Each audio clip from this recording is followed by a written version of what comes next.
Динжан Акундуз Амангелдиевна. Кай жактын тумасысыз? Мен өзім Өзбекстандын тумасымын. Осында туруп жатканыма азыр 25 жылдай болду. Канча балаңыз бар? 5 балам бар, 2 балам инвалид. Немен ауырат? Бирөө эпилепсия, бирөө сахар менен ауырат. Сахарный диабет кай тип? Биринчи тип, тяжелый тип. Туулгандан, Туулгандан бизде. Значит, жалдап атсызбы?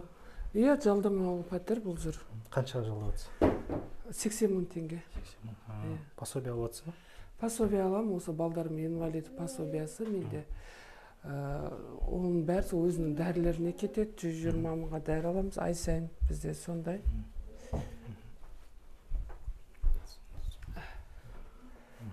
Ең үлкен балаңыз нешеде? Ең үлкен балам 15-ке толды.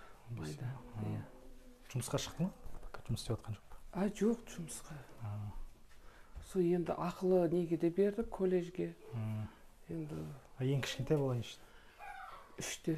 3-те. Осы 3 жастағы балам сол эпилепсия, талма ауруы.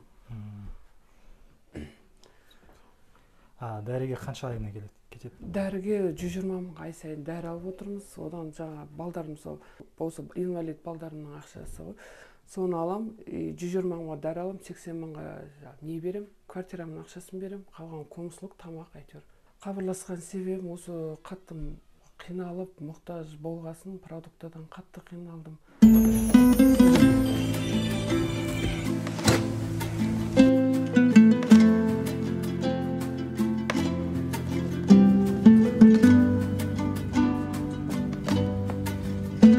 Қалғыма рахмет көп-көп, Алла разы болсын. Хадия қайырымдылық қорына да рахмет, Алла разы болсын. Осының бәрін ұйымдастырып, сөйтіп отқан кісілердің бәріне Алла разы болсын. Халқыма рахмет. Алла разы болсын көп-көп.